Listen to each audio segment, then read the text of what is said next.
ରାସ୍ତାର ତଳକୁ ଖସିଲା ଗୋରୁ ବୋଝେଇ ଗାଡ଼ି।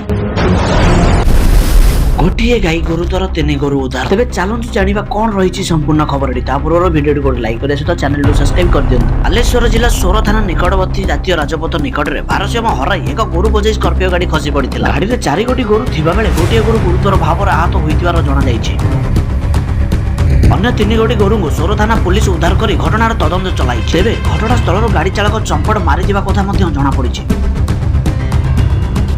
ଏବଂ ସ୍ଥାନୀୟ ବାସିନ୍ଦାଙ୍କ ମତାନୁସାରେ ସେହି ଗାଡ଼ିରେ ନିୟମିତ ଭାବରେ ଗୋଚାଳନା ହେଉଥିବାର ଖବର ମଧ୍ୟ ମିଳିଛି। ସୋର ଥାନା ପୁଲିସ ଘଟଣାର ଜୋରଦାର ତଦନ୍ତ ଚଳାଇଛି ଏବଂ ବହୁ ଶୀଘ୍ର ଆସାମୀକୁ ଦଣ୍ଡ ମିଳିବ ବୋଲି ମିଡିଆ ସମ୍ମୁଖରେ ମତ ପ୍ରକାଶ କରିଛି। ତେବେ ଗୋଚାଳନା କରିବା କେତେ ଦୂର ସଠିକ ବା କେତେ ଦୂର ଅସଠିକ ଆପଣମାନେ ନିଶ୍ଚିତ ଭାବରେ କମେଣ୍ଟ କରି ଜଣାଇ ଦିଅନ୍ତୁ ଏବଂ ଏହିପରି ଭିଡ଼ିଓ ଦେଖିବାକୁ ଚାହୁଁଥିଲେ ଚ୍ୟାନେଲକୁ ସବସ୍କ୍ରାଇବ କରିବା ସହିତ ବେଲ୍ ଆଇକନ୍ ପ୍ରେସ୍ କରନ୍ତୁ ଏବଂ ଭିଡ଼ିଓଟିକୁ ଗୋଟେ ଲାଇକ୍ ମଧ୍ୟ କରିଦିଅନ୍ତୁ।